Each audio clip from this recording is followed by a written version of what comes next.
9 రోజులు నేను స్ట్రైట్గా అడుగుతున్న రాములు గారు, ఈ రాష్ట్రంలో ఇంకొక సామాన్యుడు ఎవరికైనా వాళ్ళ కొడుకు ఈ పని చేసి ఉంటే రేవంత్ రెడ్డి గారి పోలీసులు వాళ్ళ తండ్రిని ఇడిచిపెడుదురా 9 రోజులు దాచిపెడితే?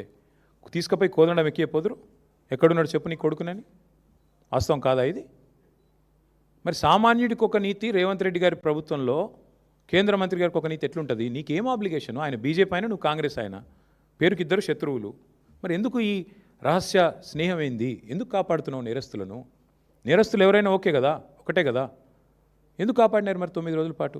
చివరికి దిక్కులేక కోర్టులో రిలీఫ్ లేకపోతే, కోర్టు ద్వారా మీరేదో ప్రయత్నం చేసి చివరికి కోర్టులో రిలీఫ్ రాకపోతే, ప్రజల ఒత్తిడి పెరిగి ప్రజా సంఘాలు పేట్ బషీరాబాద్ పోలీస్ స్టేషన్ ముంగట ధర్నాలు చేసే పరిస్థితి వస్తే, మా మహిళా సోదరిమణులు మొత్తం పోయి అంబేద్కర్ కాడ పోయి ధర్నా చేస్తే, దిగి రాక తప్పని ఒక అనివార్య పరిస్థితి 2 పార్టీల బొండిగా పట్టుకుంటే, అప్పుడు బీజేపీ కాంగ్రెస్ దిగి రాక తప్పని అనివార్య పరిస్థితుల్లో సరెండర్ అయిందా అరెస్ట్ అయిందా నాకు తెలియదు, వాళ్ళిద్దరు తెలుసుకోవాలి. అది మాకు బండి సంజయ్ గారితో మాకేం వ్యక్తిగత పంచాయతీ లేదండి, నాకు ఆయనతో ఎప్పుడూ లేదు.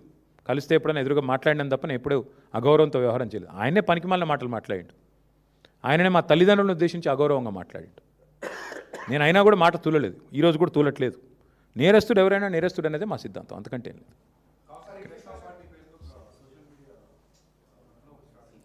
అంటే అందరూ అనుకుంటున్నారేమో కాంగ్రెస్ కంటే కాక్రోచ్ బెటర్ అనుకుంటారేమో, నాకేం తెలుసు.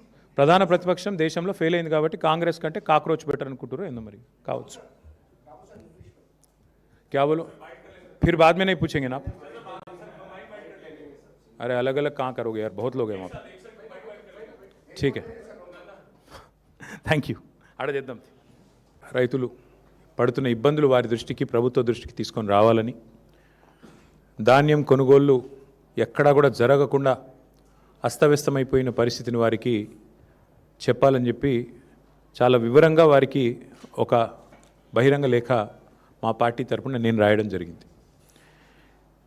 కనీసం అది చూసిన తర్వాతనన్నా ఒక రివ్యూ చేసుకుంటారేమో, ముఖ్యమంత్రి గారికి డబ్బు సంచుల మీద ఉన్న దృష్టి ఏదైతే ఉన్నదో కనీసం కొద్దిగానన్నా ధాన్యం సంచుల మీద పెడతారేమో, కొద్దిగానన్నా ఎఫర్ట్ పెడతారేమో, ఒక రివ్యూ చేస్తారేమో అని చెప్పి మేము ఆశించినాం.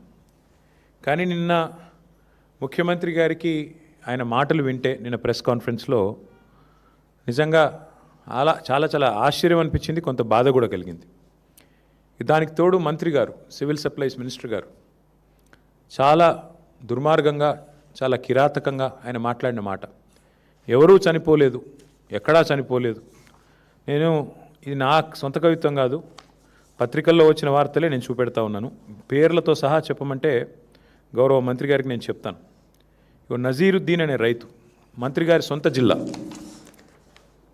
నల్గొండ జిల్లా నకరేకల్ కాన్స్టిట్యున్సీ, ఉత్తమ్ కుమార్ రెడ్డి గారి సొంత జిల్లాలో నజీరుద్దీన్ అనే రైతు, మొహమ్మద్ నజీరుద్దీన్, ధాన్యం కుప్పల మీద కూలిపోయి నకరేకల్ పట్టణంలో చనిపోయిన పరిస్థితి. ఇది నజీరుద్దీన్ గారు. ఇది వాస్తవం కాదా మంత్రి గారు?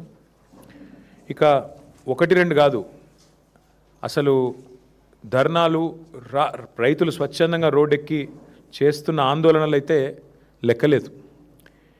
ధర్నాలు రైతులే చేయట్లేదు, కాంగ్రెస్ కార్యకర్త, ఇది జనగామ జిల్లా ఏనేబావిలో కాంటా పెడతలేరని చెప్పి కాంగ్రెస్ కార్యకర్త పేరు కూడా నేను చెప్తాను మీకు. ఆయన పేరు పొన్నాల తిరుమలేష్. 200 బస్తాలు వండించిండు, కాంటా పెడతలేరు, జోక్తలేరు, ఇదేం దరిద్రం అని చెప్పి కాంగ్రెస్ కార్యకర్త తిరుమలేష్ గారు అర్ధనగ్నంగా నిరసన చెప్తున్న ఫోటో ఇది. అట్లాగే ఎక్కడో కాదు, నిన్నటికి నిన్న కొడంగల్ నియోజకవర్గం దౌలతాబాద్, ఆ ఊరి పేరు ఏదో ఉంది, నేను మర్చిపోయాను. మొత్తం రైతులందరూ